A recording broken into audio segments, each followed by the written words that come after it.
Bonjour à toutes et à tous, j'espère que vous avez la forme. Installez-vous confortablement car aujourd'hui pour cette toute première interview de Recall, nous recevons l'excellent support français des Paris Eternal, j'ai nommé Hip.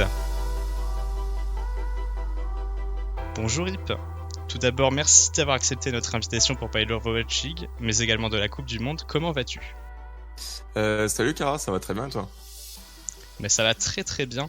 Alors pour commencer, est-ce que tu pourrais nous expliquer comment tu as eu envie de commencer la compétition dans le jeu vidéo et est-ce que tu as tenté d'autres jeux avant Overwatch ? Alors avant Overwatch, j'ai joué à Shootmania. C'est mon premier jeu où j'ai commencé vraiment à faire de la compétition. Comment je suis arrivé sur Shootmania et comment je suis arrivé à faire des compétitions? Tout simplement parce qu'en fait j'ai eu des problèmes de santé quand j'étais aux alentours du lycée quoi. Et du coup, vu que j'avais des problèmes de santé, que je faisais plus grand chose, je faisais plus de sport, j'allais plus en cours, etc. Je me suis mis sur le PC. Et du coup, en jouant beaucoup au PC, j'ai commencé à découvrir Shootmania, à voir qu'il y avait des LAN, etc. Du coup, je suis allé dans des LAN pour m'amuser. Ma première LAN, c'était l'une des premières vraies LAN que j'ai faites, c'était la Gamers Assemblée. Vu que c'était dans ma ville, c'était pas trop loin, et donc c'était une bonne expérience. Et c'était en quelle année ça ? J'avais 18 ans, donc c'était il y a 5 ans. Ah oui, ouais, effectivement.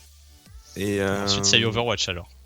Et en fait, c'est ça, ouais. J'ai eu une petite passe entre Overwatch et Shootmania où je suis passé sur CSGO, j'ai fait 2 DreamHack, je suis resté genre... J'ai tryhard genre CSGO 3 mois, j'ai fait une grosse pause, j'ai retryhard quelques mois après. Et ouais, et après, quand Overwatch est sorti, quand il est sorti en bêta, j'ai testé le jeu. L'anecdote assez fun, c'est que j'ai détesté le jeu au début. Genre, j'ai dit jamais je pourrais... Quand j'ai lancé Overwatch pour la première fois, mon but c'était vraiment de devenir pro dessus, c'était pas de jouer juste pour m'amuser. Sauf que je prenais aucun plaisir à jouer le jeu et j'estime que si je prends aucun plaisir à faire ce que je fais, j'arriverai jamais à être bon. Du coup, j'ai pas voulu me lancer dans l'aventure. Et tu as commencé directement en support du coup ? J'ai fini par me lancer en fait quand le jeu est vraiment sorti et j'ai des potes de Shootmania qui sont venus qui m'ont dit bon mec viens, on va s'amuser, on va faire une équipe tous ensemble et tout. Je me suis dit bon allez, why not, on va tester. Et au final là, jouer en équipe, j'ai kiffé le jeu. Et à l'époque, j'avais commencé en DPS, à l'époque je jouais beaucoup de Macri. Et je suis passé support quand j'ai eu des trials, c'était Soon à l'époque. Il était déjà chez Misfits et il me connaissait, on se connaît de Shootmania. Il m'a proposé de venir faire des tests chez Misfits en tant que flex support. Bon, j'ai pas été pris parce que j'avais jamais joué en flex support forcément. Mais d'ailleurs, j'ai bien aimé le rôle et dans la foulée, j'ai eu une offre de Gamers Origin pour jouer flex support. Du coup, je dis yes, let's go. D'accord, puis après on connaît un petit peu le parcours, donc après Gamers Origin du coup t'as été chez Eagle Gaming, yes. Tu as remporté une saison de Contenders, et ensuite t'as atterri chez Paris. Yes, donc, exactement. Est-ce que tu peux nous dire quelle a été ta réaction quand tu as appris que tu as été sélectionné pour aller chez Paris ? J'étais forcément très content, on va dire, j'ai soufflé en vrai quand j'ai reçu l'offre parce que c'est être en Contenders. Je pense que les gens sont pas au courant assez à quel point être en Contenders c'est survivre en fait. Quand t'es en Contenders, que t'es un joueur à Contenders, que tu t'entraînes tous les jours, etc. et que t'es dans ce format Contenders, franchement t'es juste en train de survivre et t'essayes d'aller en Overwatch League. Et c'est un format on a vu très ça compliqué. sur tous les joueurs d'Eagle Gaming, il y en a pas beaucoup qui ont retrouvé des équipes, il y en a même qui ont dû se reconvertir en coach. Ouais. Donc ouais, c'est vrai que c'est assez compliqué là-dessus. Et ouais, sinon, autre petite... Ah ouais, c'est vrai. Sinon, autre petite question, alors cette fois par rapport à ton adaptation. Comment s'est passée ton arrivée à Los Angeles et comment est-ce que tu occupes ton temps libre lorsque tu ne travailles pas avec l'équipe ? Comment ça s'est passé mon arrivée à Los Angeles? En vrai, plutôt tranquille. C'était quelque chose de nouveau pour tout le monde chez nous. Ah, j'ai des sirènes derrière moi, dommage. On entend ça, c'est pas grave. Ouais, j'habite dans une rue qui est très très... Il y a beaucoup de mouvements, beaucoup de sirènes tout le temps. Non, mais mon arrivée à Los Angeles, ça s'est bien passé. En vrai, on est tous arrivés dans un truc de nouveau, vivre ensemble, etc. Dans la même area, à l'autre bout du monde, loin de notre famille, de nos copines, tout ça. Enfin, loin de tout ça. Et non, ça s'est bien passé en vrai. Genre, j'ai très bien sympathisé avec tous les autres membres de l'équipe. On a fait des activités ensemble, que ça puisse aller au resto, aller jouer à d'autres jeux ou des trucs comme ça. Et non, ça s'est en vrai très très bien passé. Et comment je m'occupe en dehors des heures de travail, ben j'essaie de stream, j'essaie de jouer à d'autres jeux avec d'autres potes, etc. Après ça c'est compliqué parce que Oui, cause des effectivement. fuseaux horaires, mes potes ils sont en France, ils ont pas du tout. Enfin quand je rentre chez moi le soir, ils sont en plein milieu de la nuit, ils sont en train de dormir. Donc c'est pas Eh oui, forcément c'est simple ça. tout le temps, mais j'essaie un max de garder des liens avec des potes quoi. Du coup, avoir des Français aussi dans l'équipe, ça t'a bien aidé, je suppose, en termes d'adaptation. Ah ça ouais, carrément. Ça je pense que ça. En vrai j'étais très très serein sur le fait de venir vivre à Los Angeles. J'étais pas serein pour le voyage, mais pour vivre ici, j'étais vraiment très serein, justement parce qu'il y avait plein de Français. Il y avait Ben, Nico, avec qui je m'entends bien. Enfin, c'est des teammates avec qui je me suis super bien entendu pendant le moment où on jouait ensemble dans les mêmes équipes. Fefe, j'en parle pas, Eh c'est oui, le ouais. coach avec qui on a passé, qui a sauvé Eagle Gaming, parce que Fefe aurait pas été chez Eagle Gaming, ça aurait été un désastre de A à Z, Ah, bien sûr, oui. le, l'équipe. Donc, non, en vrai, c'était très très serein de venir à Los Angeles avec des Français, ouais. Qu'est-ce qui te manque le plus de la France? Qu'est-ce qui me manque le plus de la France? En vrai, c'est une question très compliquée. Au début, je répondais à nourriture, mais je pense que maintenant, je me suis plus ou moins habitué, en fait, malheureusement. Et alors, ça me manque quand même, toujours, forcément. Mais bon, en vrai, ce qui me manque le plus, je pense que c'est pouvoir être avec la famille, avec ma copine, et aussi Et le chat aussi, non?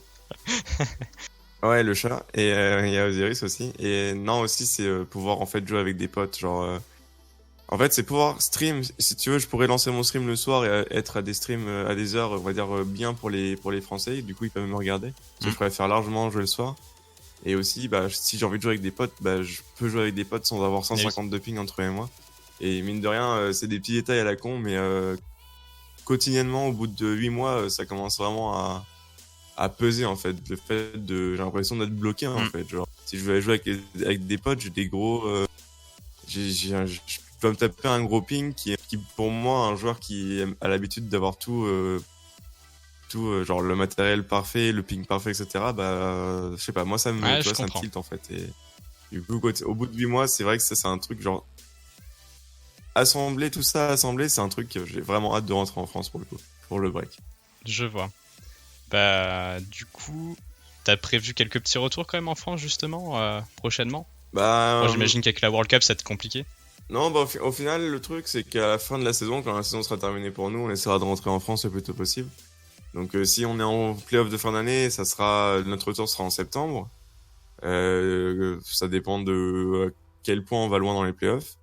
Mais Hmm. si dans le cas où on n'est pas en playoff de fin d'année, j'ai pas de date du tout, mais je pense que je rentrerai fin août, quoi, si possible. Je rentrerai en vrai le plus tôt possible, hein, tout simplement.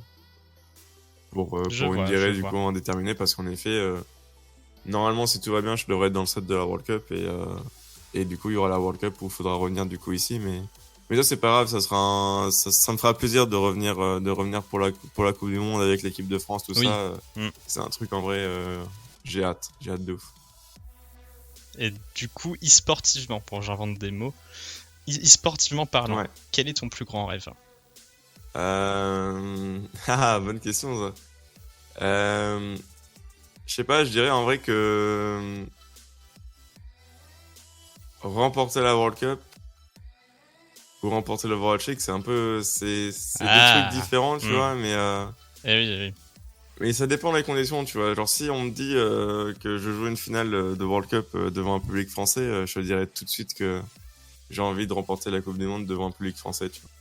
Allez, c'est parti, je viens. Bah non, mais faut ça, c'est genre en vrai, tu me dis mon plus beau rêve, mais j'ai l'impression que mon plus beau rêve, j'ai déjà plus ou moins accompli par cette finale Oui. d'Eagle Gaming Hmm. contre Angry Titans, la finale de Contenders l'année dernière au Group Stage, parce que c'était un truc de ouf à quel point jouer ce match, c'était juste le meilleur moment de ma vie, tu vois. Ouais.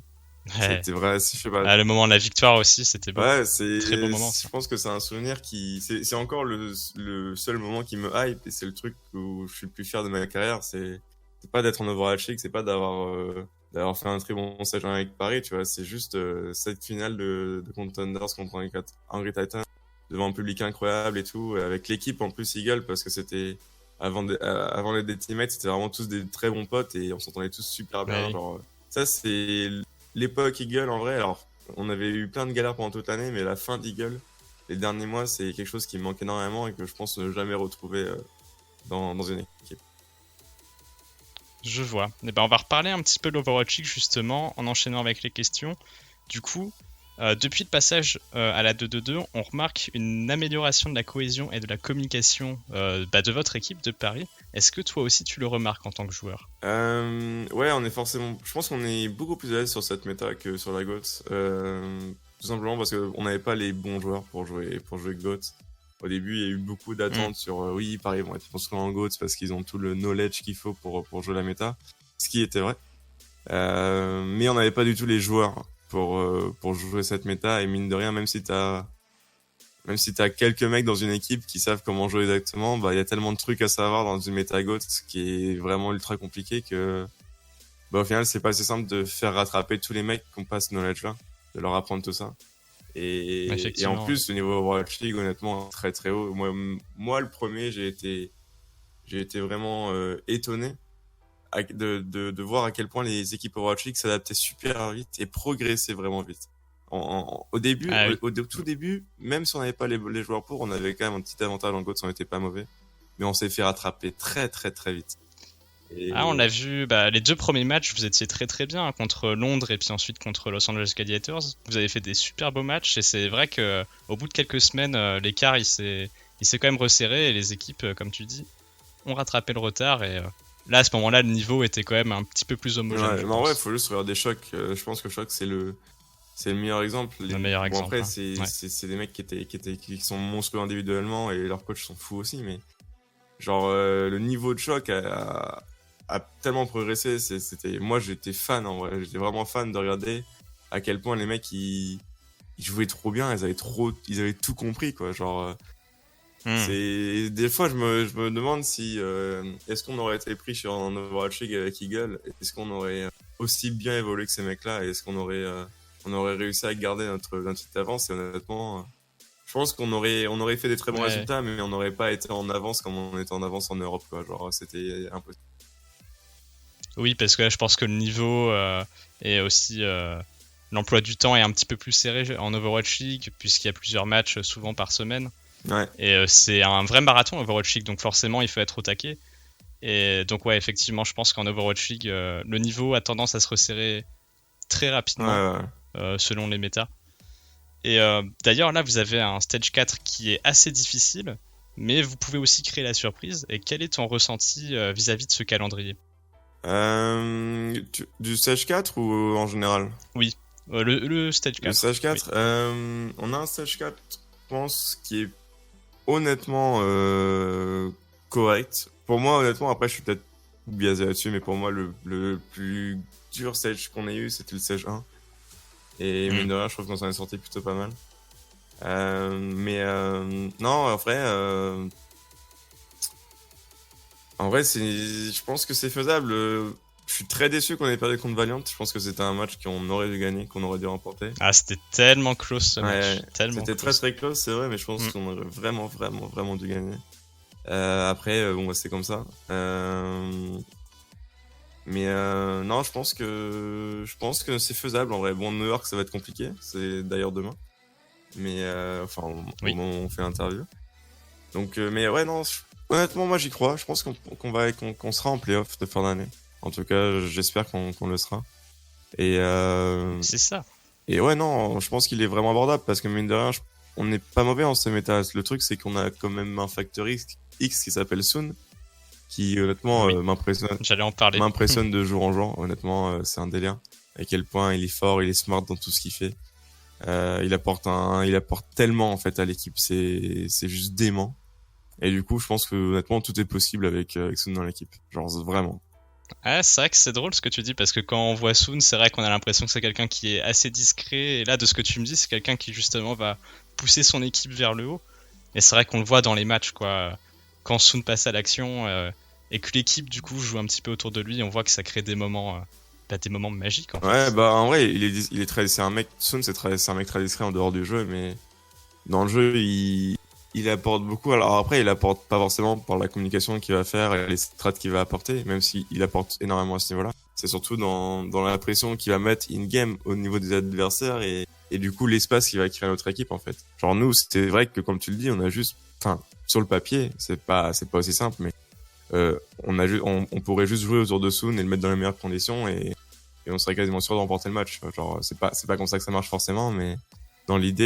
dans l'idée c'est fort possible quoi que ça puisse Donc marcher c'est comme un ça. petit peu faire à l'image d'équipe comme on a vu par exemple Philadelphia Fusion qui joue autour de Carpe, New York autour de Ouais, Jomak. C'est un petit peu le même esprit franchement ouais, finalement. c'est un peu le même délire. Ouais. D'accord, je vois.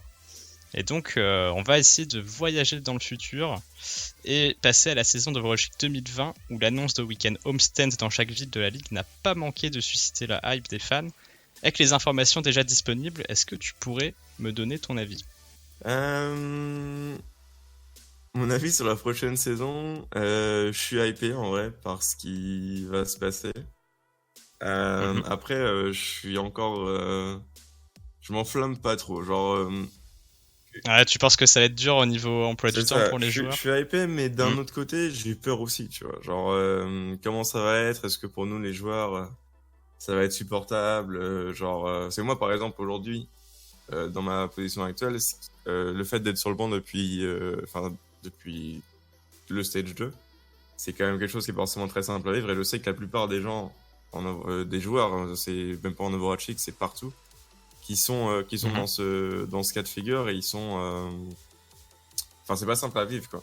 Et du coup, Ouais, oui. j'ai peur des mecs qui vont être sur le banc pendant toute l'année, qui vont devoir voyager tout le temps, qui pourront pas stream parce que moi, ce qui me fait survivre, plus ou moins, enfin survivre, ce qui me fait en sorte que je pète pas les plombs, c'est aussi de stream et d'avoir des gens qui me soutiennent, etc., machin, de discuter avec les fans. Ça me fait vachement plaisir. Et du coup, quand tu voyages tout le temps, tu vas pas pouvoir stream autant. Enfin, je sais pas, j'ai plein de, tu vois, il y a plein de trucs comme ça que je me dis, et putain, mais ça sera pas forcément fou, tout ça. Et, et ce que je me dis aussi, c'est que je pense pas à tout et qu'il y a forcément des trucs que j'oublie. Donc, je pense on peut pas se rendre compte de tout pour l'instant. Et du coup, je suis très très méfiant sur comment va être l'année prochaine. Est-ce que ça va vraiment être si bien que ça? Hmm. Pour les fans, ça va être cool, ça Bah, y a je pas. pense que c'est... Ouais, voilà, ça va être une énorme expérience spectateur, je pense. Mais c'est pour les joueurs où on peut effectivement se poser des questions et se demander si, en termes d'emploi du temps, ça va pas être trop... Est-ce que ça ira pas entraîner un petit burn-out chez certains, comme tu dis? Ouais, C'est vrai que c'est c'est des exactement ça. questions qu'on peut se poser. Ouais. Hmm. Mais C'est, bon, après, je pense que le fait de voyager, de voir des fans du monde entier, je pense que ça apporte aussi une motivation. Enfin, je ouais. suppose que ça dépend du point de vue, finalement. Non, mais je pense que t'as raison là-dessus. Ça dépend du point Je de vue. pense que t'as raison là-dessus. Je pense que le fait de voir des fans, ça peut aider. Après, c'est à voir, tu vois. Genre, je sais pas. En vrai, je Hmm. pense que c'est trop dur de se rendre compte de tout ce que ça va impliquer, en fait, cette saison. Pour les spectateurs, ça va être génial. Ça va être super cool. Même nous, en vrai, les premiers, les joueurs, tu vois, quand on va jouer dans les villes où on aura plein de supporters, bah, ça va être insane. Ça va être vraiment incroyable comme Ah, expérience. Paris. Ouais, Paris, ça va être parce que cool. c'est vrai que pour nous, quand on va jouer à Paris ou même à Londres, je suis sûr que même quand on jouera à Londres, les mecs, ça sera des tarés. Je suis sûr qu'il y aura des Français qui vont venir et tout. Mais Hmm. non, je pense que ça va être incroyable comme expérience. Mais ouais, faut voir quoi. Faut voir ce que ça va donner réellement. Je sais pas, j'ai peur, tu vois. Genre, j'appréhende un petit peu, mais je suis hypé de ouf aussi Ouais, en c'est même temps. ça, mais jouer des games à Paris devant le public français, comme à la finale des Contenders, est-ce que c'est une motivation supplémentaire? Parce que c'est vrai que, comme tu le disais tout à l'heure, ton plus beau moment, c'était la finale des Contenders devant le public français. Est-ce que là, du coup, jouer potentiellement avec l'équipe parisienne, ça te motive pas un petit peu? Ah si, de ouf, complètement. En vrai, mais même nous déjà, avant qu'il y ait eu l'annonce, on s'en doutait et on le savait plus ou moins que Blizzard voulait faire ça, avait ça Hmm. comme idée pour la suite. Et on s'imaginait déjà en disant putain, mais mec, imagine le jour où on joue Paris, où on joue devant un public français, mec, ça va être genre insane, quoi. Ça va être incroyable. Du coup, non, on y a déjà pensé, on y a déjà réfléchi, on y a déjà parlé, et c'est vrai que bah, je pense qu'on peut rien demander de plus que cette expérience en vrai. Et là, je vais passer à une question un petit peu plus difficile, je pense. Dans 5 ans, comment est-ce que tu vois le futur d'Overwatch et de l'Overwatch League? Et aussi ton avenir en tant que joueur professionnel? Euh... Ouais, une question compliquée en effet. Dans 5 ans, l'Overwatch League où ça sera, en vrai, c'est une question très compliquée. Euh, je pense que, enfin, je sais pas, je suis pas d'accord avec plein de choses que Blizzard fait ou prennent comme décision. Euh, mais j'ai quand même l'impression qu'ils savent ce qu'ils font, mine de rien. Et ça m'étonnerait pas que Blizzard, que l'Overwatch League, ça tienne sur plusieurs années. Donc je pense que dans 5 ans, l'Overwatch League, mine de rien, sera toujours là. Après, ça peut être naïf de ma part de penser ça, mais je pense vraiment que ce sera. Et mon avis en tant que joueur pro, bah ça c'est une bonne question. Moi je me suis toujours dit que tant que joueur pro, ça marcherait pour moi. Du coup, je le resterai. J'ai clairement pas prévu de rester sur le banc. Là, dans mon optique actuelle, je suis dans l'idée de, bah je vais jouer. Je vais rester sur le banc la fin d'année, mais je vais jouer sûrement la World Cup si tout se passe bien. Oui. Et je vais pouvoir prouver à tout le monde que c'est pas parce que je suis sur le banc que je suis mauvais pour autant, que je resterai très bon malgré le fait que j'ai pas joué avec l'équipe depuis plusieurs mois. Ah mais bien sûr. Et mon objectif c'est juste de faire la meilleure World Cup possible et derrière de l'année prochaine à l'Overwatch League reprendre ma place de titulaire et y rester quoi. Et y rester un max. Ah mais on aime les mentalités comme ça, les mentalités optimistes. Ouais. Et du coup, le jour où éventuellement ta carrière de joueur pro se finit, est-ce que tu envisages de te reconvertir dans le coaching ou dans un autre aspect de l'e-sport ou totalement de changer de bord? Non, je pense pas que changer de bord. Après, qu'est-ce que je ferais exactement? Ça, j'en ai aucune idée. Est-ce que je devais devenir coach? Est-ce que je vais devenir analyste? Est-ce que je vais devenir manager? Est-ce que je vais devenir streamer? Tu vois, j'en sais rien. Je Oui. pense que ça dépend vraiment de... En vrai, l'avenir de l'esport, pour l'instant, on sait pas du tout où ça va nous apporter. Comment ça va évoluer? Ça va évoluer forcément, mais dans quel sens? Je pense que c'est trop dur, c'est trop dur de savoir actuellement. Du coup, non, je suis dans l'idée un peu de... Juste, bah, je joue pour l'instant, et puis je verrai bien ce que ça donne plus tard, sans trop me prendre la tête, mine de rien. Et donc, on va passer à la dernière partie de cette interview et poser quelques questions sur la Coupe du Monde d'Overwatch. Alors, Yes. tu as été présélectionné dans l'équipe. Je peux imaginer que tu es fier de représenter ton pays. Comment as-tu appris la nouvelle? Comment on a appris qu'on était dans le 12 Bah, c'était sur le Discord, en vrai. C'est les coachs de SAF qui nous l'a dit en avance, en amont. Et ils nous ont prévenu de qui serait dans le 12, qui ne le serait pas. D'accord, ok. Et après, bah, en vrai, forcément, j'étais forcément très très content. Mais je m'y attendais aussi un petit peu, on va pas se mentir, Unco disant qu'il ne voulait pas la faire cette année. Je savais que j'avais quand même de grandes chances d'y participer. Du coup, j'étais pas forcément surpris, mais bon, forcément, j'étais soulagé de voir que c'est bon, c'était fait, quoi. Mais du coup, avec un emploi du temps assez rude en Overwatch League, ça te fait pas peur de devoir enchaîner les entraînements avec l'équipe nationale sans avoir de réel repos entre les deux échéances? Bah, le truc justement, c'est que étant donné que je suis sur le banc, ça c'est un problème en esport, c'est que ceux qui sont sur le banc ne peuvent pas vraiment s'entraîner avec les mecs titulaires. Du coup, mine de rien, je suis beaucoup moins fatigué que les mecs qui jouent 6 heures par jour et en équipe et qui se cassent le cerveau H24. Parce que les scrims c'est très intense et forcément quand t'es un spectateur, bah tu vas beaucoup moins réfléchir et tout. Donc non, je suis pas du tout inquiet. Au final, je suis en pleine forme, il y a aucun problème. Genre au contraire, je pense que j'attends avec impatience qu'on commence les entraînements si possible et j'aimerais scrim avec l'équipe de France au plus vite possible parce que jouer en équipe ça me manque. Ah, je comprends. Et du coup, justement, la poule dans laquelle la France joue, elle s'annonce pas très facile parce qu'on a quand même des géants comme la Corée du Sud ou les États-Unis. Est-ce que ça te rajoute pas une petite pression supplémentaire? Non, je pense qu'il y aura pas d'adversaire facile quoi qu'il arrive. Donc non, j'ai juste hâte en vrai de commencer et ouais, je me prends pas trop la tête en vrai sur tout ça. J'ai juste envie de jouer et voir ce que ça va donner. Je pense qu'on peut, enfin c'est les équipes Coupe du Monde, donc ça reste des mix de joueurs.